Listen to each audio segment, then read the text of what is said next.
This is the Mitsubishi Outlander PHEV. It's an SUV that kind of bridges the gap between a compact and a mid-size. Wait, everybody shut up! We got carpool stickers. Oh boy. That's right. The PHEV title means this is a plug-in hybrid electric vehicle that, depending on where you live, might be entitled to single-occupant HOV access. As a human in the greater Los Angeles area with a deep disdain for traffic, I'm going to make great use of those stickers. Okay, enough about the stickers. Peek beneath the hood and you'll find a 2-liter 4-cylinder engine making unimpressive power figures. But wait, there's more. 2 electric motors, one for the front tires and one for the rears, add to the PHEV's propulsive strength, achieving a Mitsubishi estimated total output of 190 horsepower. If you want to use that power to tow, capacity tops out at 1,500 pounds. Supporting the electrified bits is a 12 kilowatt-hour lithium-ion battery pack. Use a household outlet, and recharging from empty can take up to 13 hours.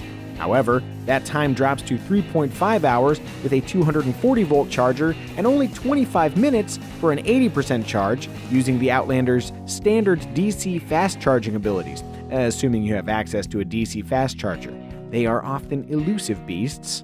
One thing I've noticed is that when you plug it in, there's not much confirmation that you're successfully charging your vehicle. If you go over here to the 110 charging box, there's a little flashing light that says charging, but some sort of confirming light on the vehicle would be sweet. But not as sweet as those carpool stickers. For remotely monitoring your Outlander PHEV's state of charge and other features, Mitsubishi offers an app, but the sign-up process is a bit convoluted. And according to this verbiage right here, I can't use the Mitsubishi Remote Control app and be connected to the internet at the exact same time. I'll just assume the Outlander is charging just fine. And now back to Instagram with me. Assuming that assumption holds true, the EPA says the Outlander PHEV can cover 22 miles using electric power alone. That's enough range for many buyers' daily commutes and to earn those sweet HOV stickers. Exhaust its electric range, and the Outlander returns a combined 25 mile per gallon fuel efficiency. As an electrified SUV, you knew there had to be some quirky controls, and sure enough, we have a Prius-like drive selector down here, which works just fine, though the park button is behind it, so you have to reach around it. Okay, that's not that hard, but it could be slightly more accessible. Like right here, that would be a good place to put that. Located near the drive selector is a button that forces the engine to charge the battery, not sure why you'd want to do that, a button that saves battery power for later, for example city driving where electric power is more efficient, and an EV priority button that limits use of the gasoline engine unless maximum acceleration is required. Once underway, you can control the regenerative braking intensity with the paddle shifters right here. If you go all the way to the right to the lowest intensity, the Outlander essentially coasts, which is a great way to capitalize on the kinetic energy you've already paid for with gasoline and electrons. If you use the highest regen intensity, there's notable decel when you come off the accelerator, but not so much that you can one-pedal drive. On that note, the Outlander PHEV's brakes are a real bright spot. Unlike many hybrid and electric cars, these brakes feel natural and easy to control. Many a hybrid and electric car has earned my scorn with wonky brake feel. In similar fashion, acceleration from a stop or when overtaking slower traffic is impressively refined. The Outlander blends electric and gasoline propulsion into seamless, if not neck-snapping thrust. With that praise registered, I will note that it takes more corrections than I'd prefer to track straight on the freeway, and the suspension doesn't deal well with crude pavement. It almost feels like a multi-mode suspension trapped in track mode. The Outlander PHEV's rough-riding nature manifests as vibrations through the seat and steering wheel. Encounter bumps while cornering, and the chassis responds with skittish handling. Among value-priced SUVs, there are smoother, better handling choices. Wherever you aim your Outlander, this is where you'll sit.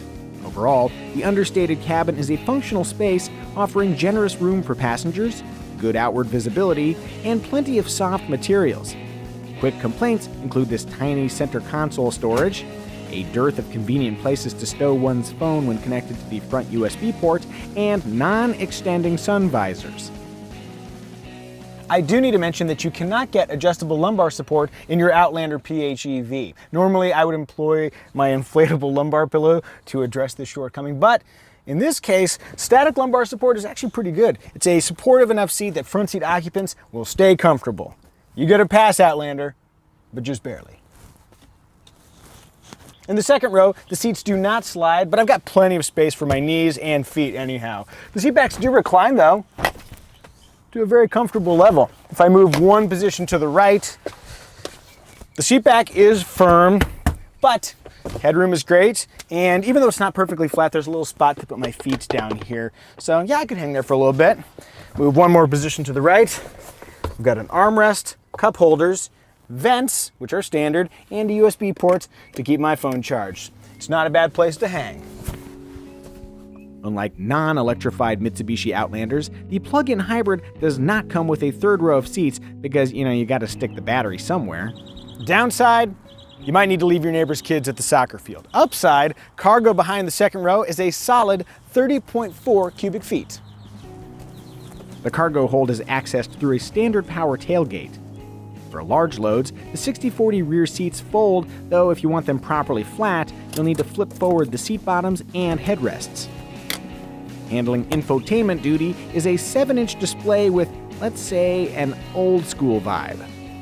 But it does include Apple CarPlay and Android Auto, plus a GPS readout, which is helpful for calling in a helicopter rescue for wherever you take your Outlander. Probably the outlet mall. Ah, look at that lat lounge. Drive to more daring locales, perhaps off-road, and pressing the 4-wheel drive lock button simulates the even front-to-rear torque distribution of a traditional locking center differential.